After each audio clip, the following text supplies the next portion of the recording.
Did you know that you can file, or most importantly, e-file your tax return for free?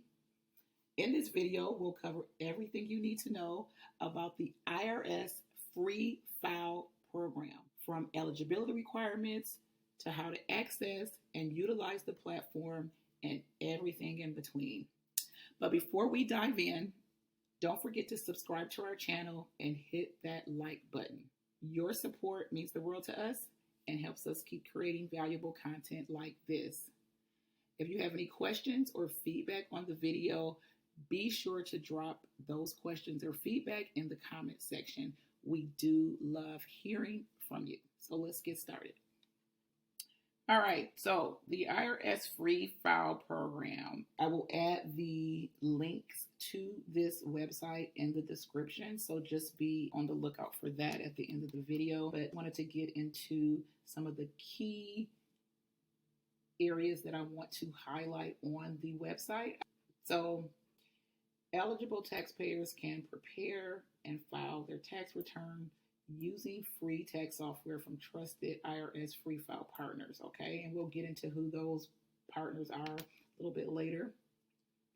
Who is eligible to file the tax return for free? So the eligibility rules are based on age, income, and state residency. So those all make a difference, okay? So most importantly, taxpayers, including active duty military, with adjusted gross income of $79,000 or below for 2023. Okay, so that's important, right?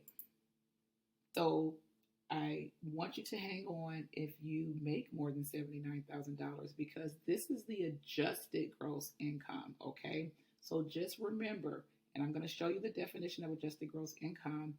That is your income minus any adjustments. So we all have adjustments, right?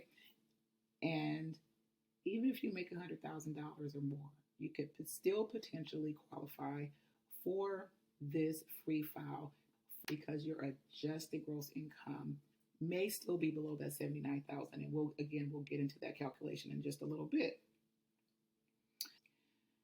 A couple of the IRS Free File participants that I just want to mention. The whole list is here, and you can do your own research. I don't want the video to get too long about which one is best. I just want to highlight a couple that I'm familiar with particularly, and in particular, some professionals use some of these softwares, and as individuals, you may have used some of these softwares already. So these would be at the top of my list. However, again, that's just opinion based on previous experience and use, but do your own research on which one you would like to use if you are eligible. Ones that stand out to me: Drake, okay, Tax Act. A lot of you may already use Tax Act. I do know a lot of people that use Tax Act for their personal and professional tax returns. And then Tax Slayer also. I'm familiar, very heavily familiar with Tax Slayer. Okay, so those are just three of the ones of the list that stand out to me a little bit. However, again, you can do your own research and decide which one is best for you if you're eligible. All right, so let's go a little bit further and get into the eligibility for the income. Okay, so let's get into the definition of adjusted gross income. We're going to talk about this very briefly, because most of us, if you're taxpayers and you've been taxpayers for a while, you're familiar with the different types of income and you're familiar with your adjustments. And so I want to skip down to the example here. Adjusted gross income, or AGI, is gross income minus adjustments, okay? That is most important. Gross income minus adjustments. Gross income is income from all sources of income. So all sources of income reported on your tax return is your gross income. And then adjustments is expenses that the taxpayer paid for with income that the government deems should not be taxed, okay? So if we get into this example here, Bob's income. Bob's make a $50,000 salary or wages, which is his W-2 income. He has $12,000 in rental income, $8,500 he earned as a part-time Uber driver, and then he $500 from interest from bonds. That gives you a total gross income of $71,000. Okay. Now, I would like to use another example of someone whose gross income is over the threshold because, as you can see, and I'm just going to highlight this here, is Bob's gross income of $71,000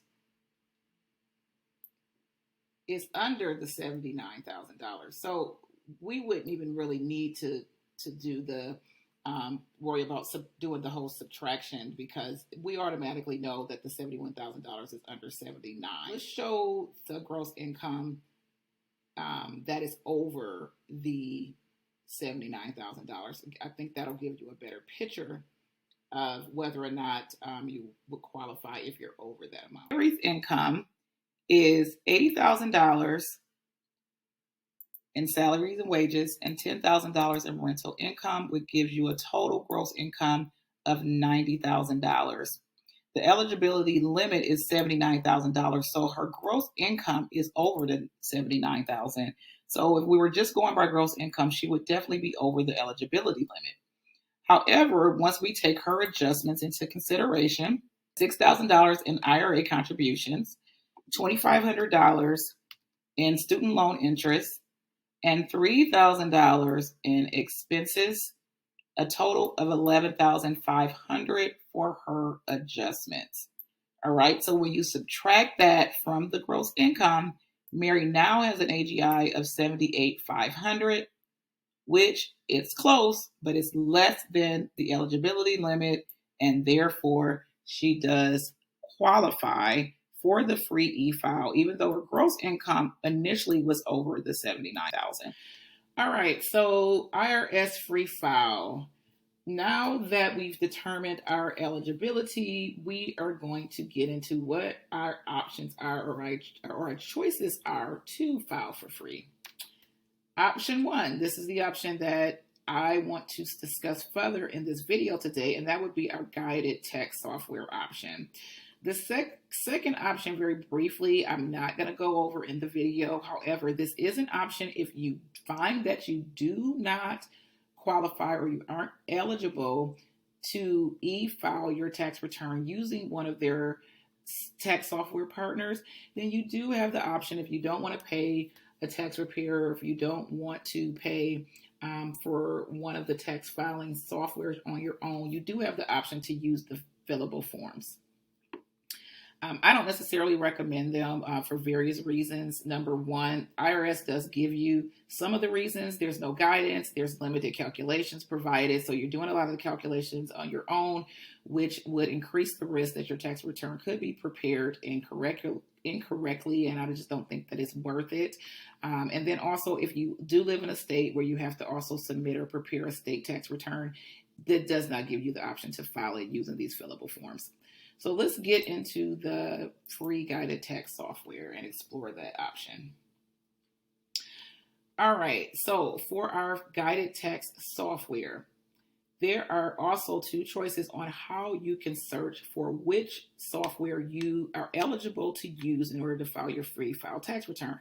You can either browse them all, and when you browse them all, you can look at each of the softwares individually and then go through the options and see which one that you actually qualify or are eligible for. I think the fastest option is to actually find your trusted partner by using the easy to use tool. Okay, so now we're on your Find Your Trusted Partner page, and here are the questions that we're going to answer in order to determine which free file partner is right for us. Okay, so we kind of already know we're eligible because we did our own calculation, but this is actually going to help us even further determine which software that we're eligible for. So let's go with filing status first. So just to keep things simple, we're just going to say that we're single here. We're going to enter an age, and I'm just going to say 35. I am a long way from 35 right now. However, we're just using this as an example. What country do you live in? We're just going to select the United States. Again, we're just making it easy here today. And what state do you live in? Well, I'm going to just select the state that I know personally does not require a state tax return, and that's Texas. So we'll just put Texas in here. You're going to put whatever state you live in, and depending on what state you live in, you will have an option to file a free state tax return, but that's just going to depend on what state you live in. Texas does not require it, so I'm just going to skip that section there. Military pay, we're just going to say we're not receiving any military pay. We aren't active military, so let's just say no to that question, and let's move on to the next section. Section 2 is your adjusted gross income. Now, we've kind of already went over this example earlier, so let's just answer these questions based on the example that we saw. So earlier we had wages and tips of $80,000. Okay. And then let's just throw in the self-employment income of $10,000. Okay. All right. And then I think we selected student loan interest, and it'll tell you if you click on these, if you have any questions, you can also get tips from them by clicking on the question mark and how to complete it. So it'll tell you here, you can enter up to $2,500 of the interest you paid on your qualified student loan. I'm just going to exit out of that. And then we're going to enter the $2,500. Let's add the qualified educator expenses, which is capped at $250. So let's do that. Let's enter our IRA contributions from the previous demonstration of $6,000. And then other adjustments, we're going to enter our $3,000. So in total, our AGI is $78,250, as we've gotten earlier, which we do know is under the $79,000 requirement. So we're just going to click next. And then our earned income credit. So if you have an eligible dependent, you're going to select that. Let's just select no dependents for purposes of this, and then say confirm that I am not eligible. It does ask you to confirm that you're not eligible for the earned income tax credit, and we're going to click next. Here's your results. Okay, so your results based on your AGI of $78,250, age of 35, resident in Texas, we're not eligible for the EITC, no military pay, and filing status as single gives us these options. So you can either file it using the 1040.com, you can file using Tax Act, and you can file using fileyourtaxes.com. These are your three options. Tax Act is a very popular program.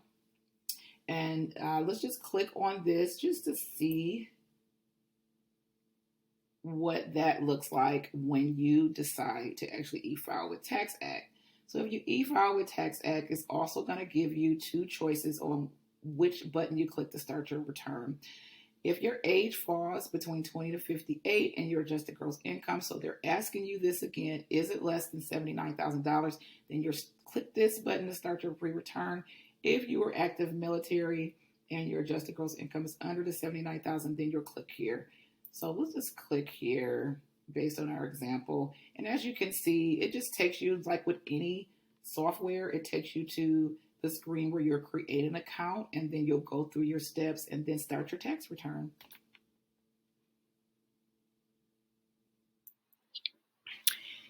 And that's it. Thanks for watching. Again, please like the video, comment, subscribe to my channel. There'll be lots more videos to come, and they'll get better. This is only my second video, so I do apologize for any errors that you see in the video. I am still trying to work out the kinks, but hopefully the information was important. I really just want to show in this video that most of us average taxpayers can file your tax return for free, electronically file your tax return for free. You don't have to spend so much money paying for the softwares if you have a fairly simple return. I do still recommend that if you have a complex return, then you probably should still reach out to a tax professional.